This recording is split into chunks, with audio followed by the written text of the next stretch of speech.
This, of course, came as a huge shock, and William and I have been doing everything we can to process and manage this privately for the sake of our young family. The Jubilee Gala was supposed to be an evening of royal unity, polished smiles, and carefully controlled ceremony.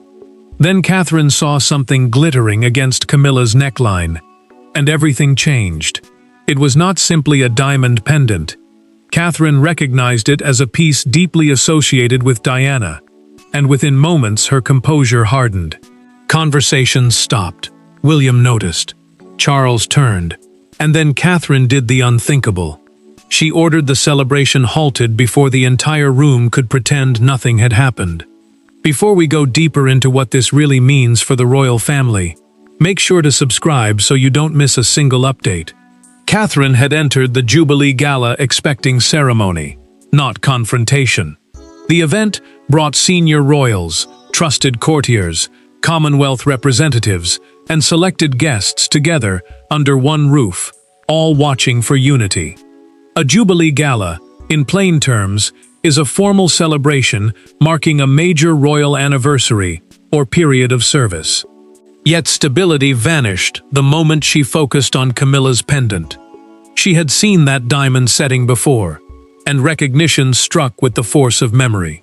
William saw Catherine stop speaking, before anyone else understood why.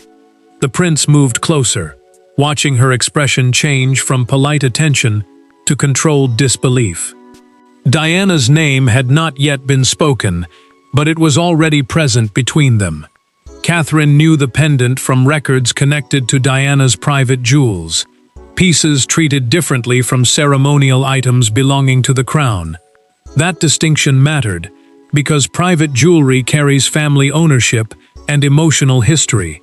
William understood immediately, and his jaw tightened as he followed her gaze toward Camilla.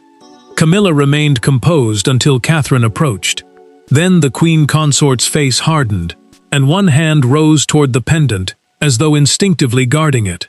Catherine asked where it had come from. Camilla did not answer at once. That hesitation changed everything. Charles turned fully toward them, and the king sensed this was no ordinary disagreement over jewelry. Catherine had recognized the hidden sapphire clasp beneath the diamonds, the same unusual feature described in the private inventory she had once examined. Catherine made her decision before anyone could soften the moment. She turned toward the senior household official beside her and said, clearly, "Please stop the program." The program meant the formal sequence of music, speeches, and ceremonial moments guiding the evening. The musicians fell silent. Conversations died. William stepped beside her, while Camilla kept her hand over the pendant. Charles stared at his wife, waiting for an explanation that did not come. No one in that room could dismiss it now. The gala had stopped, but the real shock was only beginning, because Catherine's reaction made one thing terrifyingly clear. She had seen that pendant before. To everyone else in the ballroom, it was an exquisite diamond necklace. To Catherine, it carried a history that could not be separated from Diana. That distinction transformed an awkward royal moment into something painfully personal. William understood immediately why his wife had reacted. Camilla understood something else. Catherine was not merely questioning a jewel. She was challenging how an object connected to Diana had crossed an invisible boundary, and demanding an answer in front of the family. William watched his wife with growing unease, because he knew how carefully Catherine had come to understand his mother's legacy. Over years, the Princess of Wales had encountered Diana's story through private family conversations, palace archives, inherited jewelry, and objects carrying meaning far beyond their financial value. A private royal inventory, simply put, is a controlled record showing where personal or historically important possessions belong and how they may be handled. Catherine had learned enough from those records to know that some jewels were not simply available for ceremonial use. That knowledge now made the pendant around Camilla's neck impossible to ignore. Camilla felt the weight of the silence differently. The queen had spent years trying to establish an identity separate from the woman whose memory still shaped public feeling around the monarchy. Diana remained a presence no title could completely erase, and every comparison carried old wounds back into the present. Yet this moment cut deeper, because the challenge was coming from Catherine, not from newspapers or strangers. She was standing only feet away, calm, but unmistakably protective, while William's anger sharpened beside her. Catherine did not care most about the diamonds. She cared about what they represented. If the pendant had belonged to Diana's private collection, then wearing it without William's knowledge crossed a line that no amount of ceremony could disguise.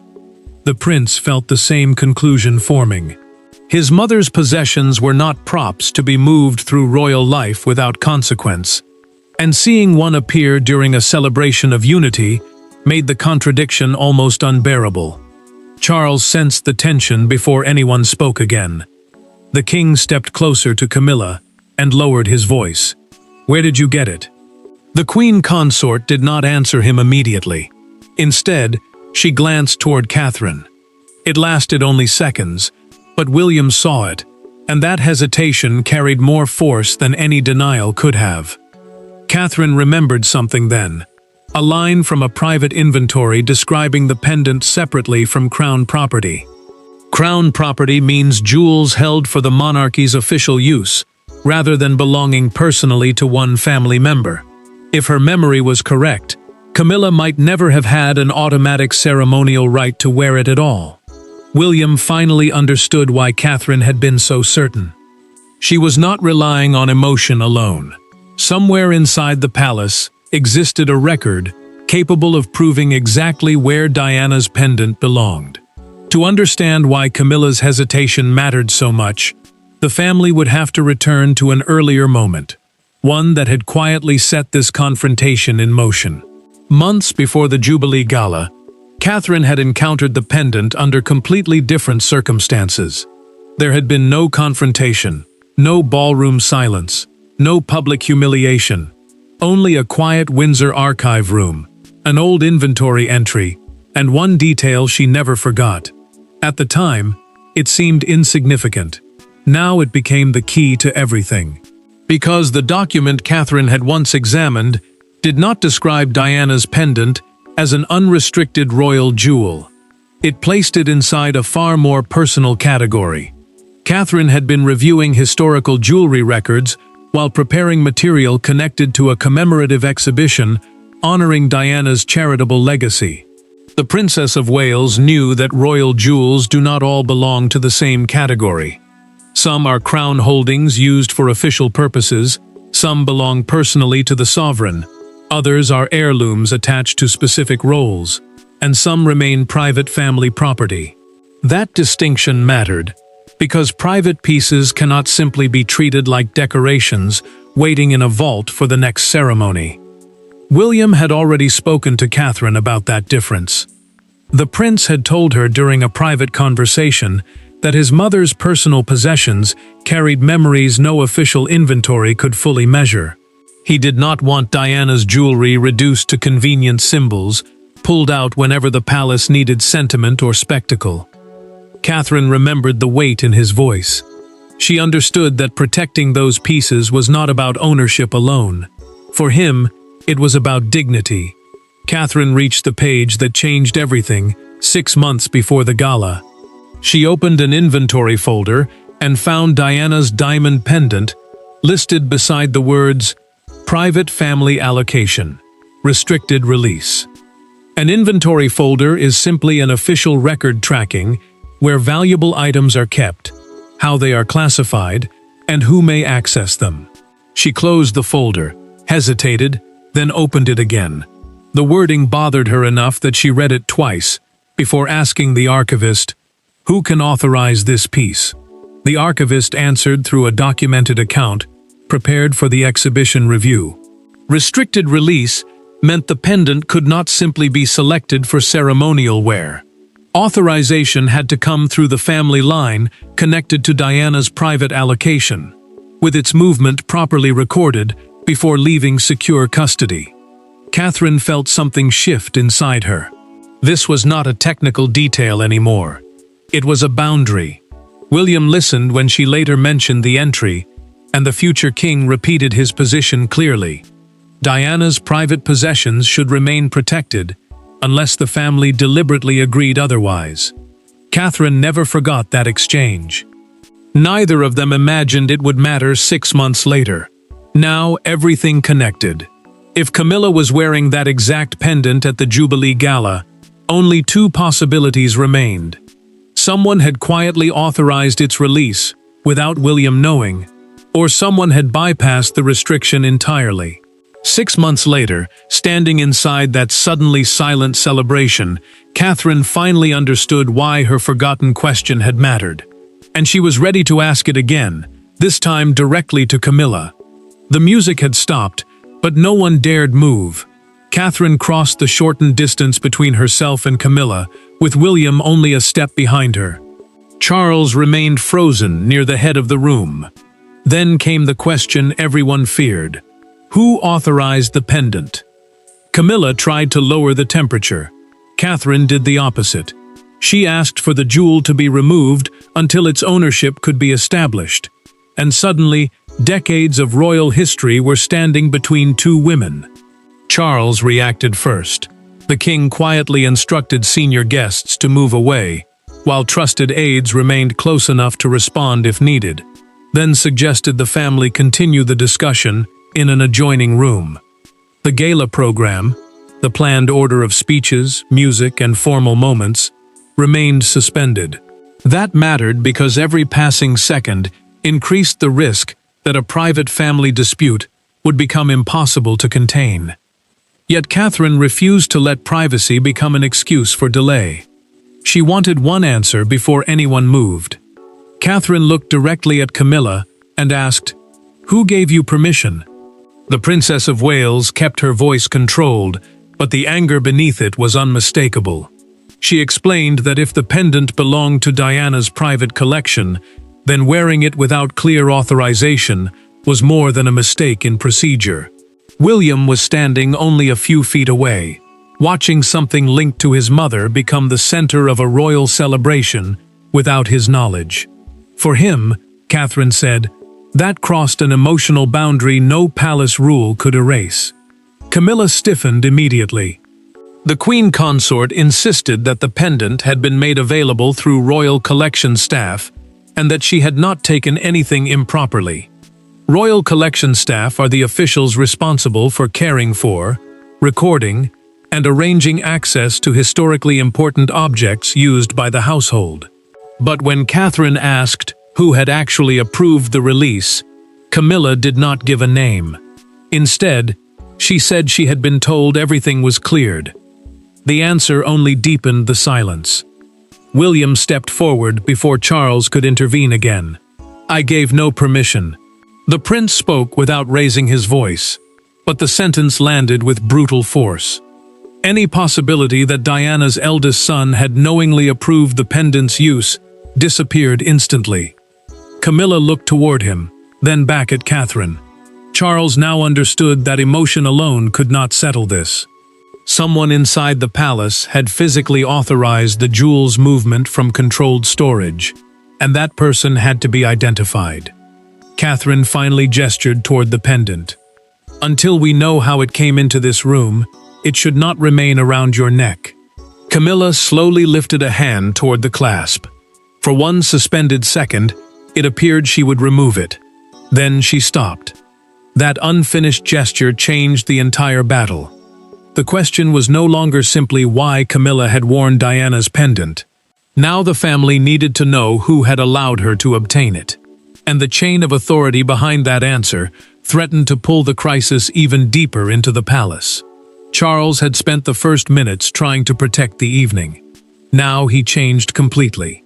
The husband disappeared behind the sovereign. He asked for the jewelry register, the vault access record, and the name attached to the release authorization.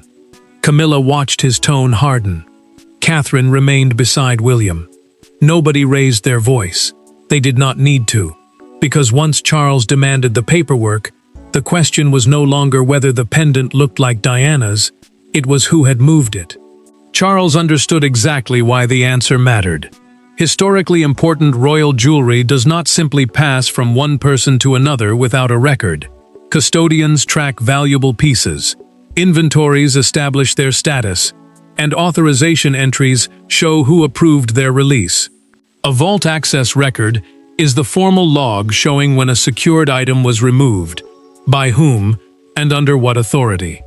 If those safeguards had failed, the problem was larger than one uncomfortable evening. The king knew the monarchy depended on clear boundaries between official possessions and deeply personal family property. Camilla felt that shift immediately. She had expected Charles to accept her explanation that palace staff had arranged everything properly. Instead, the monarch ordered every relevant entry checked before the night was over. The queen consort heard judgment in that decision, even if none had been spoken aloud. She reminded him that she had not entered a vault herself and had been assured the pendant was available. Charles did not accuse her of doing so. But he did not dismiss the question either, and that refusal left her visibly isolated. William fought a different battle. Anger urged him to demand answers immediately, but he turned toward Catherine and lowered his voice instead. The prince told her he wanted the truth established cleanly. He would not allow his mother's memory to become the excuse for a shouting match that could later overshadow the facts. Catherine understood. She had stopped the gala to protect a boundary, not to create a spectacle, and now both of them waited for the record to speak. Charles finally received the register from a senior household officer. The monarch followed the release entry carefully and found an authorization code beside Diana's pendant. The code appeared valid. The problem was what came next. No named senior royal appeared beside the approval. The officer confirmed through the written access record that the item had been released through the normal custody system. But the person holding final authority was missing from the entry. Charles read the line again. Then he removed his glasses, placed them beside the ledger, and looked toward Camilla. "The pendant goes back tonight." The queen said nothing.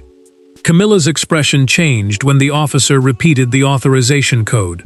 It was brief, but Catherine noticed it. William did too. Something about those numbers meant something to her. Charles had made his decision about the jewel, but Camilla's reaction revealed that returning the pendant would not end the crisis. It would expose it. The most powerful moment of the night contained almost no words. Camilla stood before the king, Catherine, and William, and finally reached behind her neck. The clasp opened. The diamond pendant fell gently into her palm. What had glittered moments earlier as part of a queen's gala appearance now looked like evidence from a family wound that had never fully closed. And when she handed it over, Camilla understood that she had lost far more than an accessory. Charles knew the Jubilee Gala could not simply restart as though nothing had happened. The king ordered the remaining formal program shortened, allowing only the most essential ceremonial elements to continue before the evening ended. A formal program is the planned sequence of speeches, music, and official moments that gives a royal event its structure.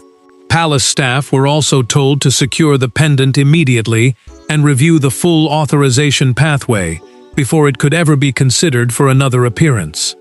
That mattered because the dispute was no longer private emotion alone. It had become a question of trust inside the royal household. Camilla felt the humiliation deeply. The queen consort had entered the evening wearing the pendant as part of a polished royal appearance. But now Catherine's challenge had been validated rather than dismissed. She placed the jewel into a velvet-lined case held by a senior officer and stood silent for a moment before stepping away. Catherine watched her and felt no satisfaction. The Princess of Wales had wanted the boundary respected, but seeing Diana's memory dragged into another painful family confrontation left her shaken rather than victorious. Camilla later spoke privately with Charles once the immediate tension had eased.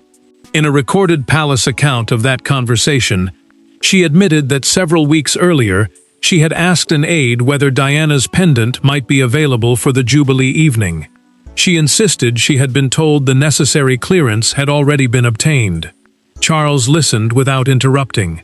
Then the monarch gave the response she had feared. Even if staff had made a mistake, he told her, requesting such a personal piece without first discussing it with William had been a serious error in judgment. William heard enough afterward to understand where the crisis had truly reached. The prince was still angry, but his anger had changed. He no longer wanted an argument about who had embarrassed whom. He wanted a permanent decision about his mother's pendant. Catherine sensed that shift immediately, and when he quietly told her, "I need to speak to you alone," she understood that the next conversation would matter far beyond the gala. Camilla walked past Charles without touching his arm or looking back. The king let her go. The public confrontation was over, but behind a closed door, William and Catherine were about to decide what Diana's pendant would mean from that night forward. Away from aids, registers, titles, and ceremony, the crisis became painfully simple. William was not discussing royal procedure anymore. He was talking about his mother. Catherine listened as he explained why seeing the pendant on Camilla had struck deeper than he expected. There was anger, but beneath it was grief, the kind that survives decades and can return through something as small as a familiar jewel. Catherine then asked him one question: what should happen to it now?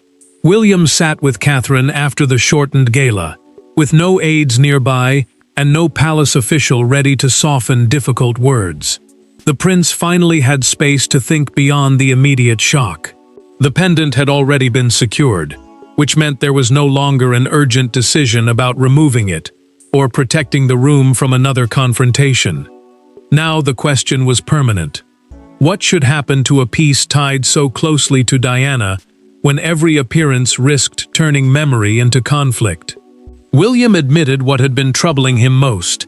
He did not want his mother's possessions becoming weapons in arguments between different generations of the family. Diana's jewelry carried affection, grief, and history, but those pieces could easily become symbols in battles she was no longer alive to answer for. A protected family collection, in plain terms, would keep selected personal items under controlled custody, rather than allowing them to circulate freely for ceremonial use. The future king wanted that protection because he believed memory needed limits around it. Catherine listened before explaining why she had stopped the evening. The Princess of Wales said remaining silent would have felt like accepting the disappearance of a boundary everyone knew existed. She had not acted because she wanted the pendant. She had acted because she believed William should never have been forced to discover its use across a crowded room. That distinction mattered deeply to him. Her decision had caused pain, but silence would have caused a different kind of pain, one that could never have been taken back. William looked at her and made his choice. "I don't want you to wear it either," Catherine answered without hesitation. "Then nobody needs to. Let it remain hers." The prince decided he would ask Charles to place the pendant formally into a protected Diana family collection, keeping it separate from general ceremonial jewelry. Catherine agreed immediately. She wanted no claim over the diamonds. Their meaning mattered more than possession. Charles accepted William's request after a private conversation documented by the household. The king understood that protecting the pendant could end the internal battle before it hardened into something worse. But the palace had another problem. News that the Jubilee Gala had abruptly collapsed was already escaping beyond its walls. Their private decision finally gave the pendant peace. But outside the palace, the sudden collapse of the Jubilee program had already become impossible to conceal. By morning, the palace's carefully controlled evening had become a national spectacle. The mystery was no longer whether something had happened at the Jubilee Gala, but why the program had abruptly stopped, and why Camilla had appeared without the diamond pendant when she left. Then, one photograph changed the entire conversation. Catherine standing rigid beside William while Camilla touched the jewel at her throat. In a single image, private history became public symbolism. Catherine understood immediately how dangerous that image could become. The Princess of Wales had spent years building a reputation for restraint, so her decision to halt a major royal event carried unusual weight. Palace communications confirmed only that the program had been shortened because of a private family matter. Palace communications simply means the official statements and briefings used to explain royal events to the public and media. That limited wording was meant to contain the story. Instead, it created a vacuum, and speculation rushed in. William saw the morning paper at breakfast and stopped cold. The prince unfolded the front page and found the photograph dominating nearly everything else, accompanied by the headline, "The Jewel That Stopped the Palace." He stared at it for several seconds before folding the paper shut. Catherine watched him carefully. "Whatever happens next," he told her, "it has to finish this, not feed it." She agreed, because the last thing she wanted was for protecting Diana's memory to become an excuse for humiliating another woman. Camilla felt the coverage closing around her from every direction. The queen consort had already surrendered the pendant, yet newspapers and broadcasters framed the crisis through the history she had spent decades trying to escape. Charles, Diana, and the woman who eventually became queen. That framing left her deeply isolated. Charles recognized the damage as well. The king knew that if the dispute continued uncontrolled, the jewel would stop being the real issue. It would become a symbol of unfinished wounds inside the monarchy. Public attention intensified outside Buckingham Palace. Crowds gathered beneath broadcast cameras, while correspondents repeated the story of Catherine's sudden intervention and questioned why the gala had been stopped. Then the palace released a more precise statement. The pendant had been returned to secure custody and would not be used for forthcoming ceremonial engagements. Secure custody means controlled storage, where historically important items remain protected and cannot be released without authorization. The confirmation changed the debate again. Catherine's concern had clearly produced a permanent consequence. Charles knew containment was no longer enough. The monarch needed a final family decision that protected Diana's legacy without turning Camilla into a permanent target. William wanted the same thing, and Catherine insisted that the outcome must be about boundaries rather than revenge. The monarchy had reached the point where silence could no longer settle the matter. Only a final decision about Diana's pendant could close the wound. The ending did not come through another confrontation. It came quietly, behind closed doors, with the pendant resting between the four people most affected by what had happened. Charles had reached his decision. William had made his wishes clear. Catherine had refused to claim the jewel for herself.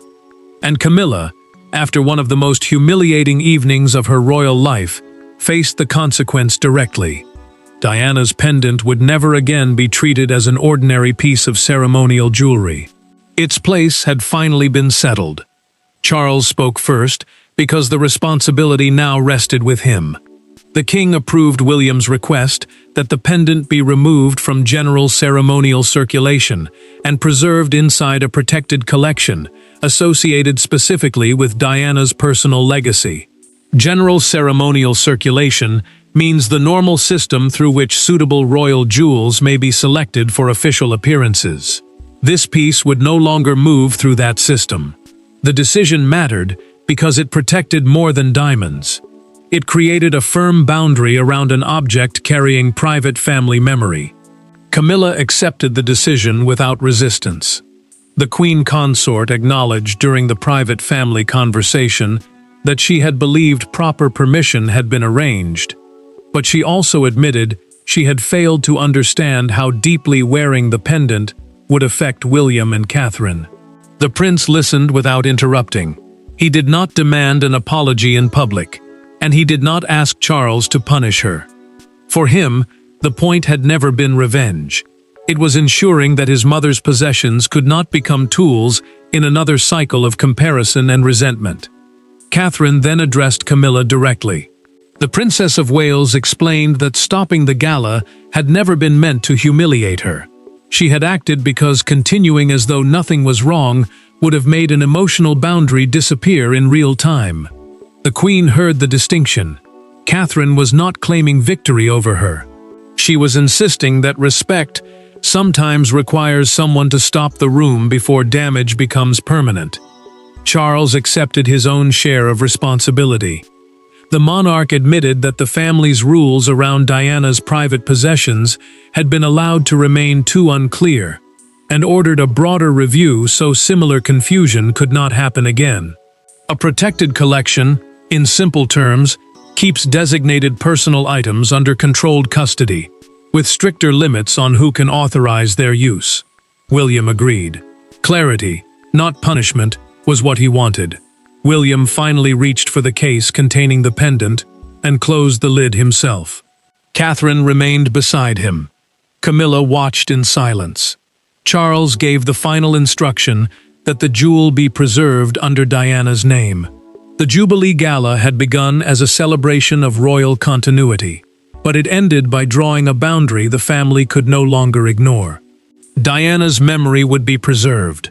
Camilla would move forward without borrowing from it, and Catherine's decision to stop the room ensured that distinction would finally be respected. Thanks for watching.